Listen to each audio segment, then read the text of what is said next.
जय हिंद दोस्तों, स्वागत है आप सभी का हमारे YouTube चैनल साइंस शिक्षा में। हम लोग पढ़ रहे थे क्लास 10th हिस्ट्री का चैप्टर नंबर 2 समाजवाद और साम्यवाद। ठीक है, आज की इस वीडियो में लोग बात करने वाले हैं रूसी क्रांति के कारण के बारे में। ठीक है, कि रूसी क्रांति हुआ था तो वो किन कारणों से हुआ था उनके विषय में हम लोग चर्चा करने वाले हैं। ठीक है, लेकिन उससे पहले हम लोग रूसी क्रांति के ब्रीफ इंट्रोडक्शन कर लेंगे। ठीक है, संक्षिप्त विवरण ले लेंगे। ठीक है, संक्षिप्त परिचय। तो रूसी क्रांति जो है वो एक क्रांति नहीं है, उसके अंदर 3 क्रांतियां हुई हैं। कितने क्रांतियां हुई हैं? 3 क्रांति। 1905 में क्रांति हुई थी, 12 मार्च 1917 में क्रांति हुई थी और 7 नवंबर 1917 में क्रांति हुई थी। जिसमें 1905 में जो हुई थी क्रांति वो असफल रही थी, उसका कोई ज्यादा इफेक्ट हुआ नहीं था।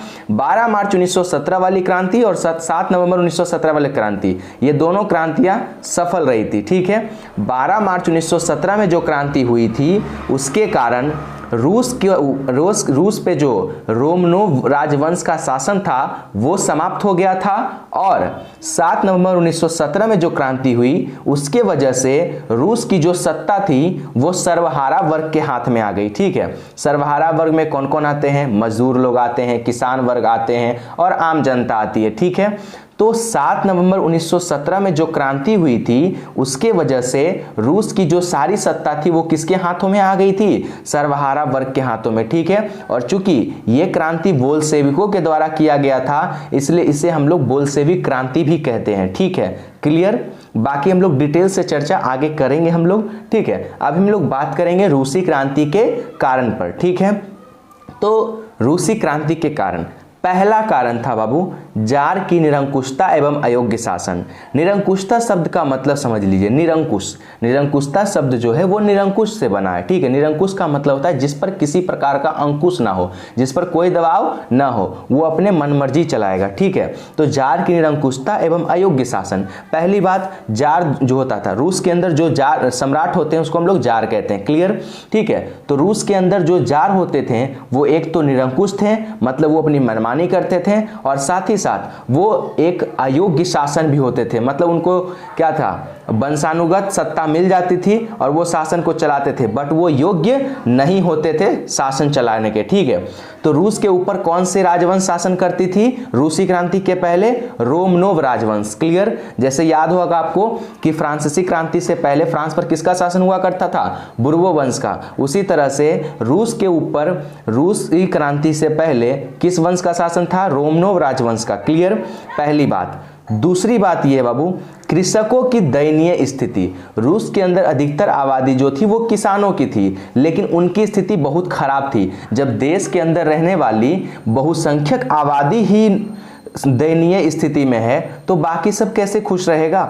ठीक है, क्लियर? तो देखते हैं हम लोग कि किसान की दयनीय स्थिति क्यों थी। देखिएगा, पहली बात, रूस के अंदर जो जार था वो निरंकुश था एवं अयोग्य था। ठीक है, लेकिन फिर भी जार अलेक्जेंडर द्वितीय ने किसानों की स्थिति थोड़ी सी बेहतर करने के लिए, यानी किसानों को खुश करने के लिए 1861 ईस्वी में कृषि दासता को समाप्त कर दिया। मतलब कोई भी कृषक जो है वो गुलामी में नहीं रहेगा। ठीक है, लेकिन इससे भी किसानों की स्थिति में कोई सुधार नहीं आया। क्यों? क्योंकि कृषकों के खेत बहुत छोटे थे, मतलब किसानों के खेत जो थे बहुत छोटे थे।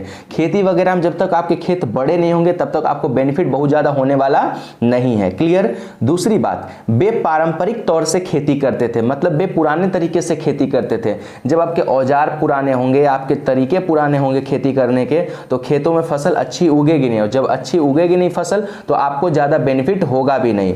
ठीक है, तीसरा पॉइंट, उनके पास पूंजी का अभाव था। अब आप पुराने तौर तरीके से खेती कर रहे हैं, आपके पास पैदावार उतना अच्छा हो नहीं रहा, तो आप बेहतर करने के लिए क्या कीजिएगा? खेतों के अंदर इन्वेस्ट कीजिएगा, और इन्वेस्ट करने के लिए आपको पैसे भी तो होने चाहिए, तो उनके पास पूंजी ही नहीं था, पूंजी की कमी थी। ठीक है, चौथा पॉइंट, वे करों के बोझ तले दबे थे। जिनका जितना भी उनको बेनिफिट होता था उसमें अधिकतर हिस्सा उनको चला जाता था करों को चुकाने में। ठीक है, और इसी वजह से किसानों की स्थिति अच्छी नहीं हो पा रही थी कृषि दासता को समाप्त करने के बाद भी। ये पॉइंट आप लोग बढ़िया से याद रखिएगा बाबू। कृषि दासता को समाप्त किसने किया था? जार अलेक्जेंडर द्वितीय ने। कब किया था? 1861 में। क्लियर? ठीक है, अब हम लोग तीसरे पॉइंट पे चलेंगे जो कि है मजदूरों की दयनीय स्थिति। ठीक है, तो किसानों की दयनीय स्थिति हम लोग देख चुके हैं। तीसरा पॉइंट है हमारा मजदूरों की दयनीय स्थिति। ठीक है, मजदूरों से अधिक काम करवाया जाता था, उनको अधिक काम करना पड़ता था, परंतु मजदूरों की मजदूरी बहुत कम होती थी। कब जब आप काम ज़्यादा करवाइएगा और पैसे कम दीजिएगा तो जाहिर सी बात है वे लोग असंतुष्ट रहेंगे, उनकी स्थिति बहुत खराब होगी, ठीक है। उनके साथ दुर्व्यवहार किया जाता था। मिल के अंदर जो मालिक हो कहते थे, फैक्ट्री के अंदर जो ऊंचे पोस्ट पे रहते थे, सब मजदूरों के साथ दुर्व्यवहार करते थे, अच्छे व्यवहार नहीं करते थे, ठीक है। मजदूरों का कोई राजनीतिक अधिकार नहीं था।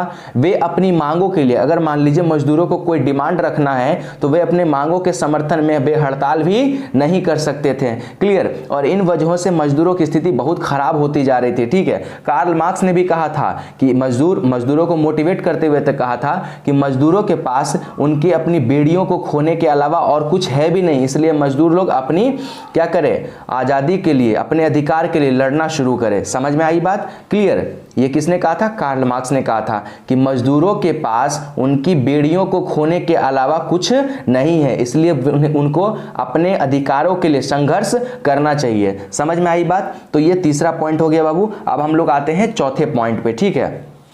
तो ये बाबू नेक्स्ट पॉइंट, औद्योगिकरण की समस्या, ठीक है।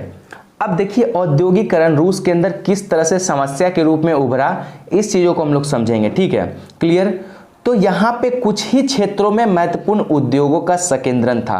कहने का मतलब यह है कि रूस के अंदर जो उद्योग थे वो कुछ ही जगहों पर जमा थे, हर जगह पे उद्योग उपलब्ध नहीं थे। और एक बात याद रखिएगा, रूस के अंदर जो औद्योगिकरण हुआ वो ब्रिटेन में यानी कि यूरोप के अंदर होने वाले औद्योगिकरण से काफी अलग तरह का था। कैसे, देखिएगा ध्यान से। जैसे यूरोप के अंदर क्या था, बहुत सारे जगहों पर उद्योग उपलब्ध था, लेकिन रूस के अंदर कुछ ही क्षेत्रों में उद्योगों का जमाव था, संकेंद्रण था, क्लियर, ठीक है। यहाँ पे राष्ट्रीय पूंजी का अभाव था, पूंजी की कमी थी, जबकि यूरोप के अंदर पूंजी की कोई कमी नहीं थी। धड़ाधड़ क्या हो रहा था, वहां पूंजी इन्वेस्ट किया जा रहा था और उद्योगों को लगाया जा रहा था, जबकि यहाँ पे रूस के अंदर राष्ट्रीय पूंजी की कमी थी और इसी वजह से यहाँ के लोगों को पूंजी के लिए विदेशी लोगों पर क्या करना पड़ा, निर्भर होना पड़ा, ठीक है।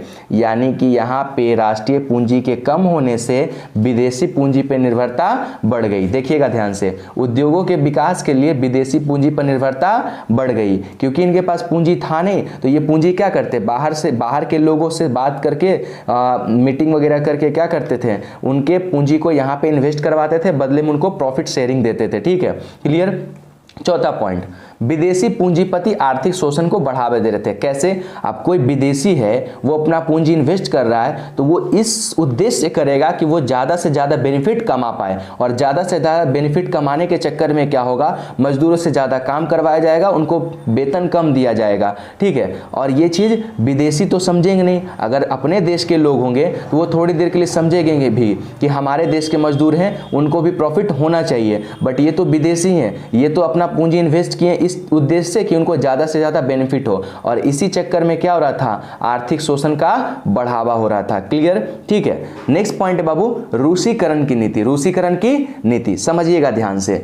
रूस के अंदर सिर्फ एक जाति के लोग नहीं थे, वहां पे बहुत सारी जाति के लोग थे। उनमें मुख्य जाति कौन थे, मतलब ज्यादा संख्या में रहने वाले स्लाव जाति के लोग, ठीक है, क्लियर। आपको पता है कि उस टाइम पे रूस, अभी जो रूस है वो रूस उस टाइप का नहीं था, उस टाइप पे जो था वो सोवियत रूस था, और उसके अंदर 15 देश थे। समझ में आई बात। और वहां पे अलग अलग भाषा बोलने वाले लोग, अलग अलग जाति के लोग, अलग अलग संस्कृति वाले लोग, अलग अलग रीति रिवाज को मानने वाले लोग रहते थे, ठीक है, क्लियर। वहां पे मुख्य जाति कौन थी, स्लाव जाति के लोग थे, ठीक है। तो अब क्या किया गया, रूसी सरकार के द्वारा, मतलब वहां के जो जार थे उन्होंने रूसीकरण की नीति अपनाई। अब ये रूसीकरण की नीति था क्या, तो सोवियत रूस के अंदर रहने वाले सभी लोगों को रूसी भाषा, रूसी शिक्षा और रूसी संस्कृति को अपनाने को कहा गया। यही क्या था, रूसीकरण की नीति, ताकि रूस के संस्कृति को बढ़ाया जा सके, फैलाया जा सके। अब एक चीज समझिएगा, अगर आप अपनी भाषा को फैलाना चाहते हैं तो ये अच्छी बात है,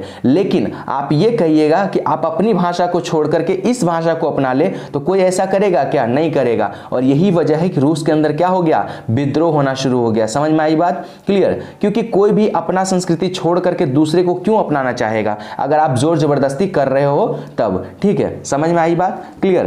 तो सबसे पहले रूस के अंदर रूसीकरण नीति के खिलाफ विद्रोह हो जाता है। कब? 1863 ईस्वी में पोलो जाति विद्रोह करते। कौन सी जाति विद्रोह करते बाबू? पोलो जाति। समझ में आई बात? ठीक है, अब देखिए बाबू नेक्स्ट पॉइंट, नेक्स्ट कारण, विदेशी घटनाओं का प्रभाव। विदेशी घटनाओं का प्रभाव, पहला है क्रीमिया का युद्ध। पहला है क्रीमिया का युद्ध। 1853 में शुरू होने वाले क्रीमिया के युद्ध में रूस की हार हुई थी। अब क्रीमिया युद्ध हुआ किनके किनके बीच था, ये बात याद रखिएगा। ठीक है, क्रीमिया युद्ध फ्रांस और रूस के बीच में हुआ था, जिसमें रूस बुरी तरह हारा था। ठीक है, क्लियर? ठीक है, ये हुआ शुरू कब हुआ था क्रीमिया युद्ध? 1853 में। ये बात याद रखिएगा, बहुत इंपॉर्टेंट है। ठीक है, दूसरा पॉइंट था जापान से पराजय तथा 1905 की क्रांति। ठीक है, होता यह है 1905 के अंदर रूस और जापान में युद्ध होता है, जिसमें रूस एक छोटे देश जापान से बुरी तरह से हारता है। रूस की जबरदस्त हार हुई। ठीक है, पराजय के बाद रूस की जब हार हो जाती है तो रूस के बाद जितने भी बचे कुचे फटेहाल सैनिक होते हैं, जब वापस देश को लौटते हैं तो महानता का भ्रम टूट चुका होता है। इसका मतलब यह समझिएगा ध्यान से, रूस जापान युद्ध से पहले जितने भी युद्ध में रूस की हार हुई थी, रूस की जो सरकार होती थी उसको जनता से छिपा के रखती थी और कहती थी हमारा देश हर जगह जीत रहा है, पूरा हमारा देश महान है, लोगों को भी गर्व होता था अपने देश के ऊपर। ठीक है, लेकिन जब रूस जापान युद्ध में बचे कुचे फटेहाल सैनिक जब लौटे देश, तो जनता को भी ये बात पता चल गया और रूसी सरकार इसको छिपा भी नहीं पाई। ठीक है, क्लियर? और इस वजह से लोगों के अंदर महानता के भ्रम टूट गया। क्लियर? अब हुआ क्या कि 9 जनवरी 1905 को लोगों का एक समूह रोटी दो के नारे लगाते हुए सेंट पीटर्सबर्ग में जो स्थित एक महल है वहां उसकी ओर बढ़ रहे थे। ठीक है, क्योंकि रूस के अंदर लोग संतुष्ट भी नहीं थे और जहां तहां हर जगह रूस की हार भी हो रही थी। अगर आपका देश कहीं पे हारेगा तो जाहिर सी बात है आपको बुरा लगेगा। वही बात वहां भी थी कि भाई एक तो दूसरे देश से हार भी जा रहा, उसके बाद फिर हमारी भी स्थिति अच्छी नहीं है। तो 9 जनवरी 1905 को लोगों का एक समूह पीसफुल्ली रोटी दो के नारे लगाते हुए सेंट पीटर्सबर्ग में स्थित जो महल है उसकी तरफ बढ़ रहे थे। और यहां पर होता क्या कि जार अपने सैनिकों को आदेश देता है इन पर गोलियां चलाने का। ठीक है, तो जार की जो सेना होती है वो इन निहत्थे लोगों पर पूरा गोलियां बरसा देते हैं, जिसमें बहुत लोग मारे जाते हैं। ठीक है, और इसको हम लोग लाल रविवार या खूनी रविवार के नाम से जानते हैं। समझ में आई बात? आगे देखिएगा। देखिए बाबू, तो सेंट पीटर्सबर्ग में स्थित महल की ओर जा रहे थे, परंतु जार की सेना ने इस निहत्थे लोगों पर गोलियां बरसाई, जिसमें हजारों लोग मारे गए। क्लियर? और इसलिए हम लोग, ये दिन था 22 जनवरी का, और इसलिए 22 जनवरी को हम लोग क्या बोलते हैं? खूनी रविवार या फिर लाल रविवार कहते हैं। क्लियर? समझ में आई बात? ठीक है, अब देखिएगा बाबू, पुराने कैलेंडर के अनुसार, क्योंकि ये जो है ग्रेगोरियन कैलेंडर के हिसाब से चल रहा है। ठीक है, तो पहले जूलियन कैलेंडर चलता था और जूलियन कैलेंडर ग्रेगोरियन कैलेंडर से 13 दिन पीछे रहता था। तो पुराने कैलेंडर के अनुसार ये घटना जो है वो 7 जनवरी को हुआ था। क्लियर? ये बात याद रखिएगा आप लोग। ठीक है, तो जब लाल रविवार या खूनी रविवार की घटना होती है तो देश के अंदर क्रांति की लहर दौड़ जाती है। ठीक है, और अंततः सरकार को झुकना पड़ता है और फिर सरकार क्या करती है? एक प्रतिनिधि संस्था की स्थापना करती है जिसका नाम होता है ड्यूमा। क्या नाम होता है? ड्यूमा। ठीक है, और उसको बहुत सारे अधिकार भी देते हैं, लेकिन समय के साथ जैसे ही देखता है रूस की सरकार देखती है कि मामला ठंडा पड़ता है, उसके अधिकार क्या करने लगते हैं? सीमित करने लगते हैं। और इस तरह से ये जो 1905 की क्रांति होती है वो असफल हो जाती है। ठीक है, आगे के हम लोग रूसी क्रांति के कारण को नेक्स्ट वीडियो में कंटिन्यू करेंगे। ठीक है, तब तक आप लोग बढ़िया से पढ़ाई करते रहिए। All the very best.